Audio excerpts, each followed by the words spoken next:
pas se déplacer pour des petits faits, cher ami. Il doit faire quoi? Par exemple, je vais vous montrer. Il y a un problème de guerre à l'Est.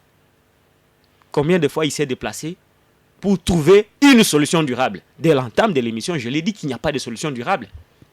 Donc, dans Combien de fois il s'est déplacé? Dans ce pays, on ne peut plus rien faire Combien de fois parce qu'il y a la il guerre à s'est l'Est. déplacé? Combien de fois il s'est déplacé? C'est là où il faut se déplacer. Quelque part, on reconnaît au président de la République que selon la loi fondamentale, qu'il est le commandant suprême. C'est-à-dire le premier de tous les militaires.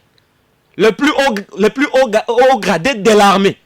Combien de fois il s'est déplacé pour assurer à la population que je m'implique par rapport à cette situation de l'Est pour trouver une solution durable. Autant il y a des problèmes à Beni, autant il y a des problèmes à Kinshasa et c'est important que...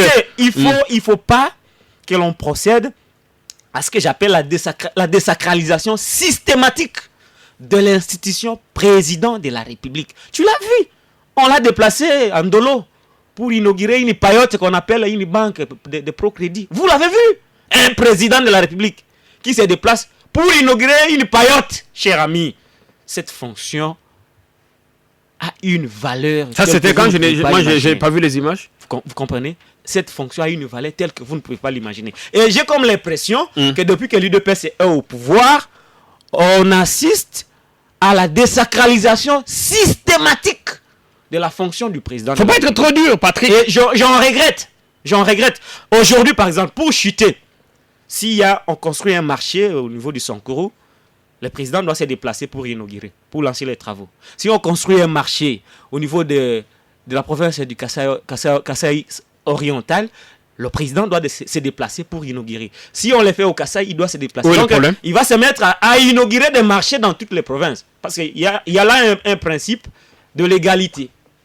Donc, un président qui a pour rôle d'inaugurer les marchés. Entre-temps, il fait autre chose. Ou de lancer les travaux de marché. Donc, je voudrais tout simplement vous démontrer que ce déplacement d'ailleurs a coûté de l'argent inutilement au trésor public. Ce déplacement a eu des conséquences. Cela a perturbé le bon fonctionnement de la ville, vous le savez. Il y a eu des embouteillages. Nous avons perdu de notre temps.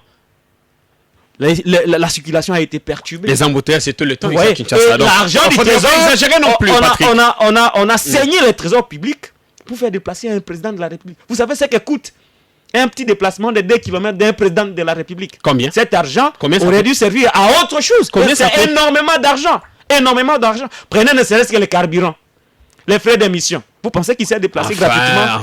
Non, mais je voudrais tout simplement dire, Jean-Pierre Kayembe, qu'on ne peut pas déplacer le chef de l'État pour des petits faits. Ça,